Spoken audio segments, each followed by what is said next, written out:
Thank you, Fred, for giving me some questions for Larry as well. Larry needs no introduction. I have a slight bias. I used to be his speechwriter when he was Treasury Secretary.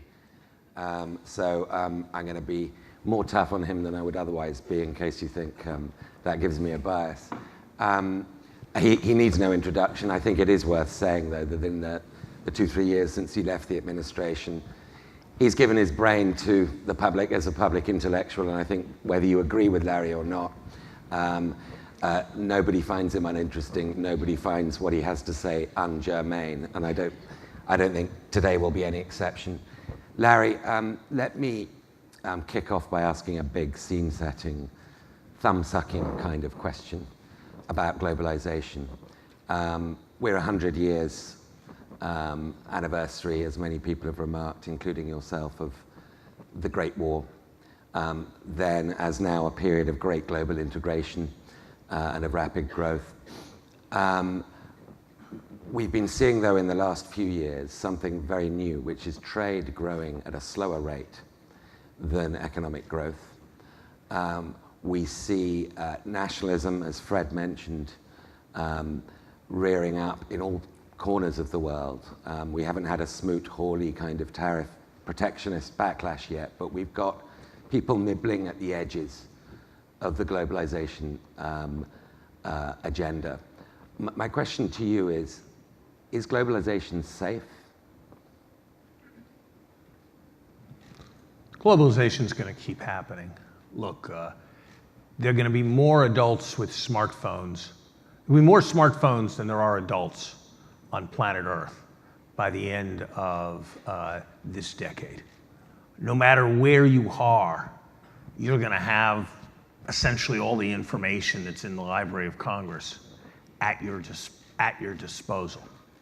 You're going to have more ability to communicate with people than a president of the United States with the White House communication system did 40 years ago. In a world like that, globalization is going to keep happening. Yes, it's true that the manufactured goods that are a large part of trade keep going down in price relative to services which are harder to trade, so that makes the trade share of GDP go down. But there's more integration. I mean, look at the storms that exist in some countries because of carbon emissions from other countries. Look at the risks to the entire financial system, and look at the way markets hinge on what's happening on the Russia-Ukraine border. There's plenty of integration. The question is whether it's going to be successful integration. You know, there were 3 wars that ended in the 20th century. World War I ended, and there was an attempt to establish a new global system, and it failed dismally. And that's why people sometimes, some of the most sophisticated historians, treat World War I and World War II as one big conflict with a long truce. World War II ended, and with American leadership, we had the most successful 60 years that humanity has ever known, and we won the Cold War. And the threat, we thought, of communism, of that kind of totalitarianism, was seen off. And then the Cold War ended, and it was the 3rd war. And I would have said a few years ago that it was clear that the world had met that post-war challenge in a way that was much more like the way it met the challenge after the Second World War than the way it met the challenge after the First World War. And I still think that's right, but it's in much more question. If you look at the expansionism coming from Russia, if you look at the very chilly peace in Northeast Asia, if you look at the cauldron that is the Middle East, And if you look at what the country that failed to be a guarantor of the global system by not joining the League of Nations after Versailles, by allowing cruel and unreasonable reparations to be exacted against Germany, the country that succeeded in being the guarantor of the global system after the Second World War, underwriting the IMF, the World Bank, the United Nations, and systems of global integration.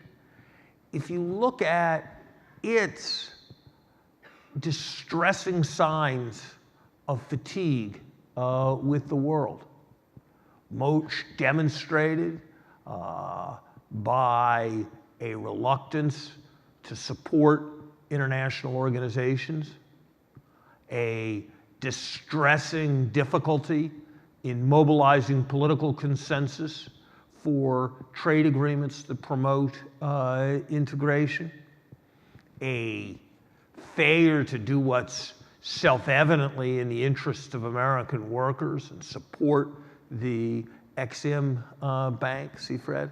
I'm there for you. A failure to a concern and a desire to ramp back military spending in a world where our potential adversaries' military spending is growing rapidly, a reluctance to become embroiled in foreign challenges because they are too hard. Ultimately, whether we will ultimately be judged by history to have won the peace after the Cold War, as we did after the Second World War, is in more doubt today than would have seemed likely 5 or 10 years ago. In part, it's the conventional security challenges, the conventional economic integration challenges that I've talked about. It's also the challenge of global public goods and global public bads. The world is not moving on global climate change. It is, I don't know how to describe it, but it is profoundly wrong that at a moment when the science becomes ever more clear, year by year, that climate change is a critical problem, that the fraction of American people who believe that climate change is a critical problem has gone down over the last 5 years. You have to look at what was agreed in 1994 with regards to nuclear proliferation and Ukraine's giving up its nuclear weapons, and see what is happening now, and think that the world's nuclear proliferation regime is threatened to a substantial extent. So I think we are at an absolutely critical juncture, not as to whether global integration will continue. There's no question about that. What matters in one country is going to matter for other countries more than it ever has before. But whether that global integration is going to be successfully managed, and whether it is going to be successfully managed by the only country that can plausibly aspire to leadership on a global scale, the only country that maintains a serious presence with respect to Europe, with respect to Latin America, with respect to the Middle East, with respect to Asia, and that is the United States. And that is what is very much at issue over the next several years. And if I might say, I think the reaction and the behavior of people in the business community, like the people in this room, is going to have a great deal to do with where we come down as a country. If you recognize that and push and insist that the United States has a great stake in, and you as businesses have a great stake in our success in maintaining leadership of the global system, that is one thing. If you abdicate that responsibility and focus only on the issues that are of narrow and specific and immediate concern to your commercial interests, that is a different thing. The United States investment in the IMF has paid off hundreds to one in financial stability and in crises averted. We are going to spend hundreds of millions of dollars as we support it, as we measure it, in order to guarantee $1 billion of loans to Ukraine. And yet, we cannot, at this point, get the US House of Representatives to approve legislation that would enable a smaller measured outlay to support hundreds of billions of dollars, mostly of other people's money, leveraged to support financial stability around the world at a time when there's plenty of incipient volatility. So yes, globalization and global integration will continue. Whether it will continue successfully depends on the United States and depends on the United States' broad commitment to international leadership. And my most important wish is that a period of economic distress and a certain fatigue, the most dangerous possibility is that that will cause the United States to turn inwards at a moment when the world has needed the United States to be engaged more than ever before. Is this a crisis of leadership as well? It's a crisis of America. It's a potential crisis of American leadership. If this were a different kind of conversation and I were a different kind of person, we could discuss how much should be attributed to this part of the White House, this part of the Congress, and so forth. I'm not going to go there. I'm not going to go there. But this has its roots in a much broader set of attitudes. This has its roots in what public opinion polls say about United States international engagement. This has its roots in what issues bring CEOs to Washington. How much is it their company's parochial issue, and how much is it national issues of broader international concern? This has its roots in our willingness as a country to be ultimately strategic about where our national interests are. We surely cannot do everything. We surely cannot respond to every outrage. We cannot respond to everything that is morally problematic. But the ability to draw lines in support of a system on which our prosperity and our security depends, nothing is more important to our ultimate national interest, or if you take not a 2-year view, but a 10 or 20-year view, our economic success. Let me suggest one possible explanation for why there is this crisis of will leadership, call it what you want. Thomas Piketty's recently come out with a book, Capital in the 21st Century, that looks at growing inequality, that talks about a return to the pre-Second World War era where the returns to inherited wealth, to capital, are greater than economic growth, where the patrimonial capitalism is in the ascendant. And clearly that has a political impact. First of all, do you agree with Thomas Piketty's diagnosis of where we are, worsening inequality?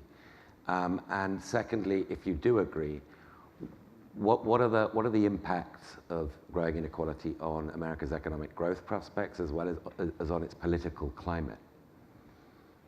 Ed Piketty wrote a great book. It's a hugely important book. It's a monumental piece of scholarship. I can't think of an economic book that has been as galvanizing of the debate in a very long time, and certainly not one that's full of tables, figures, and mathematical models. His core proposition that the share of income and wealth that is going to a very small fraction of the population, has risen precipitously over the last generation, and that those trends appear to be continuing, is, I think, completely compelling. I'm not sure I buy his whole hypothesis about patrimonial capitalism and an iron law of the market system. His idea is that because capital earns a return greater than the growth rate, the capitalists will ultimately take it all over, to oversimplify. I think it's a much more dynamic process. You know, Forbes went back and looked, and of those on the Forbes 400 in 1982, only 36 were still on the Forbes 400 in 2012. I think it's a much more dynamic process, and that the way to understand increased inequality is to think about how much easier it is to be a Mark Zuckerberg than it was to make that kind of fortune quickly in the economy of 30 years ago. I think the way to understand is to ask yourself about the greater opportunities that have come to exist, for good or for ill, in the growing financialization of the economy. Piketty's focus is on the process of capital accumulation, but if you look at what's happened to the top 1%, it's much more about their labor incomes than it is about their capital incomes. So I think he doesn't have the primary mechanism driving US inequality, and therefore I am less fatalistic than he is. He basically argues that unless we can have some kind of global wealth tax, we're doomed to this kind of inexorable change. I think if we can rebuild labor bargaining arrangements, if we can find ways of giving workers a greater share in their firm's success, if we can strengthen the systems of education and human capital that prepare people for the kinds of jobs that are going to exist, if we can have a tax system that has more cheese and less hole in the Swiss cheese, that we can do a great deal to address inequality. So I have much more a view that these are problems that are addressable with the right kinds of actions. And so I don't think he has quite the right theory, even though the data he has presented and the debate that he has given new energy to is a huge, huge and positive accomplishment. You know, I bring, to go to the second part of your question, I'm struck by the change in the tone of our politics. John Kennedy, first political speech I ever listened to and remembered when I was 6 years old, asked Americans not what they could do for not what their country could do for them, but what they could do for their country. Today, we compete to talk about different kinds of middle-class bills of rights that are all about what our country can do for people. Why that change? Some of it undoubtedly goes to broad social forces that an economist like me can't understand. But some of it goes to the fact that when John Kennedy said that, we had delivered for the middle class over the previous 15 years in a spectacular way. Better schools for their kids, support for home ownership for the first time in their lives, near universalization of employer-based health insurance, rapidly rising real wages and median family incomes. And so we could ask them what they were going to do for their country. When that's not being delivered for them, it's much harder to ask what they can do for their country. the FHA, the GI Bill, all of that was part and parcel of what made the Marshall Plan and Bretton Woods possible. And so the agenda of international leadership and the agenda of support for the middle class are not opposing political priorities. They're necessary complements that have to come in tandem with each other. And that's why, as I've said many times, I think the fixation with the deficit as the central economic issue facing the country over the last 4 years has been so dangerous and misguided. I'm worried about deficits. I'm worried that we are bequeathing our children a deferred maintenance deficit when we massively underinvest in our infrastructure. I'm worried about deficits. I'm worried about an education deficit when the paint is chipping off the walls in 25,000 American schools and kids are getting the signal about how much we do or do not care about their education from that. I'm worried about the deficit in scientific leadership when at a time of unprecedented promise in science, at a time when the 21st century is going to be a century of the life sciences, just like the 20th century was a century of the physical sciences, the atomic bomb, the semiconductor, the internet. Those were physical sciences. Life sciences are going to be like that in the 21st century. And we have cut the budget of our country for basic research in the life sciences by 25%. Jim Watson, when he discovered the structure of DNA, was 26. The average age at which people get their first grants as scientists now in the life sciences are 42. That's leaving a deficit behind too. You know, if we increase the growth rate of this economy by 1/4%, that will eliminate the whole fiscal gap as the CBO estimates it. Shouldn't that be our objective? Isn't that where our priority should be if we want to make this system work? Are we really going to rebuild confidence in the security for the future that lets people take an outward-looking and broad-minded view of international problems by having more debates about cutting Social Security benefits, which never, no matter what you do, get past $36,000? Cutting those benefits 20 years from now? Should that really be the focus of our national political debate? I don't think so. I think the focus of our national political debate should be on growing the standards, by putting people back to work and growing the standards of the middle class.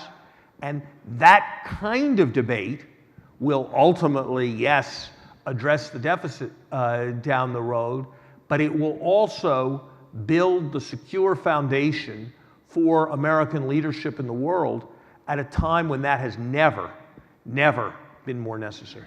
Let me take a line from Monty Python and try and look on the bright side of life. There's an energy revolution going on in the United States, and there are many people representing companies here that see a big manufacturing opportunity coming from this, from the shale gas revolution and the tight oil revolution and so forth. What's the potential for American growth in general and manufacturing in particular from this energy revolution in your view? When you don't achieve because you can't achieve, it's sad. When you don't achieve because you won't achieve, it's tragic. And that's the way to think about this. If we open up the possibility of exporting natural gas, if we open up more fully, if we open up the possibility of exporting crude oil, if we regulate strongly and soundly, but also decisively and quickly, we have the potential to change the American economy and to change the world. We have the potential, there is no question, within the next decade, for America to have the kind of influence in the world because of its ability to export fossil fuels that Saudi Arabia has had for the last several decades. And think about what that means for our influence in the world. Think about what that means for our capacity for prosperity. That is within reach. The geology is there. The fuels have been found. It's a matter of finding the will to take the necessary steps. Can it conceivably make sense, even on environmental grounds, in the 21st century, for the mode of transportation of oil to be trains and trucks above ground? Can that possibly make sense? No. But if we're going to move past that, we need to be able to build an appropriate kind of flexible pipeline infrastructure. And that means we need to get past the NIMBYism that has been too constipating of our economy and our society for too long. This has the potential to create jobs in the millions. This has the potential to change the geopolitical formulation. And as you noted in your question, it's not only the energy sector. Even when we fully export natural gas to our potential, all of this is going to mean that domestic energy is still going to be far cheaper than energy in Europe or Asia at a time when, because of what robots are doing, the relative importance of energy costs and labor costs is changing profoundly in manufacturing. So this is a huge opportunity for us. And the question is, will we take advantage of it? And anyone who believes in US competitiveness has to believe that when you've got a massive advantage and a new opportunity, you need to be able to export it. That's what we've told every other country in the world for the last 50 years, and we need to tell it to ourselves. And that means more permitting for the export of natural gas, and it means moving to permit the export of crude oil. I don't know whether there'll be time for questions or not because I haven't got my iPhone on up here, but a quick last question from me before we go to audience questions. America's growth potential, and clearly the energy picture is part of that, is under great scrutiny in 2014. We've had 4 or 5 years of 2% growth, way lower than you expect coming out of a recession. We've had no median income growth. We've still got a chronic long-term unemployment problem, and interest rates remain zero. What does this suggest to you? All the good things happening in energy notwithstanding, what does this suggest to you about America's growth rate? Are we in a new normal, or are we going to hit escape velocity sometime in the next year or two?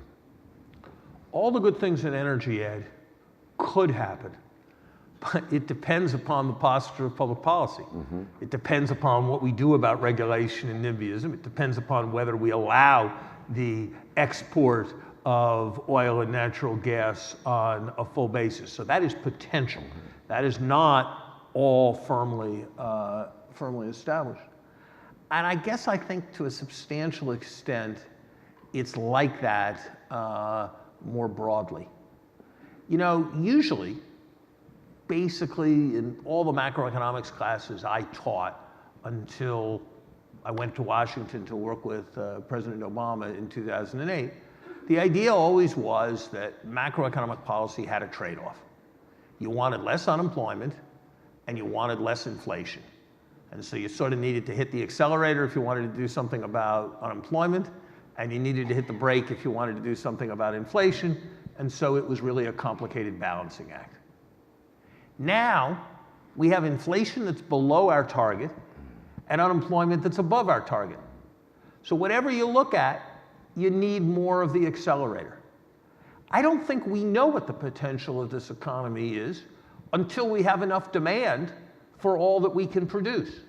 It may be, as pessimists fear, that there has been some decline in the growth of the economy's potential. But we will not put that proposition to a test as long as we allow there to be substantial unused capacity, substantial unemployment above normal, and enough slack in the economy that we have such low and continuing inflation. So we may have supply problems, and I would be the last to say confidently that we don't. But right now, it is demand rather than supply that is holding this economy back. And that's why it has been a grave mistake to be slashing public investment these last years. That's why I'm relieved that the slashing is not going to continue on current projections at the same rate over the next couple of years. But we still don't have an aggressive program of renewal in place. And if we want to maximize our potential for the middle class, on which everything else depends, and our potential for leadership in the world, that's what we need, a serious commitment to renewing this economy. But just to pick up on the monetary implications of that, we have a Fed meeting next week. If you assume there's not going to be any great new demand action from the political side in the next year or two, the onus will continue to be on monetary policy. You've talked about secular stagnation, the fact that negative interest rates might be the equilibrium, very, very low interest rates might be the equilibrium of the US economy going forward. What can a central bank usefully do, knowing fiscal policy has been switched old off? Treasury Secretary habits die hard, so if you understand the rest of the answer I'm about to give, that will mean you if you think you understood the answer I'm about to give, that will mean you misunderstood what I've said. Look, the core of this is that inflation's too low and unemployment's too high. And that means the policy bias needs to be towards expansion. And that is the core interest here. It is, in my judgment, much more healthy that come from the side of support for private investment, come from the side of direct support for exports, come from the side of public investment, rather than trying to blow up asset prices, which is what monetary policy can do. Mm-hmm. But to fail to support growth in this economy would be to allow millions extra people to remain without work, and experience suggests that when people have been without work for a substantial time, they lose their capacity to get back into work. And so it's not just a short-run cost, but a long-run blight. So I think the emphasis on policy needs to be on the side of expansion. Right. I think we've got time for a couple of questions. We've got a lot of hands. I'm not sure what the mic system is, but the lady in the front, second from front table. And is there somebody with microphones? There is a mic being raced over. Could some charitable soul tell me what the time is? All right, we'll end in this question and one more, and relatively brief answers. Thank you very much. Thank you, Secretary. My name is Jean Nguyen with Voice of Vietnamese Americans. I pick up from where you just, the statement you just made. The key is in expansion. Expansion of growth, expansion of market, and expansion of our standards of the free market, I would hope. So now the president is traveling to Asia in the trip looking to secure the TPP And in October, Beijing will be hosting the APEC. What is your vision, and what do you think needs to happen for the TPP to be successful so we can grow the expansion of jobs, of market, and we can level the playing field with the biggest market, second market in the world, which is China? I haven't heard you discuss about China, including the currency situation, the inflation, the jobs market, everything that we suffer now. Okay. Thank you. Look, I think we've obviously got to watch very carefully what happens in China, and we've got to watch very carefully what happens going forward with respect to the currency. We've got to watch very importantly what happens to barriers to U.S. products.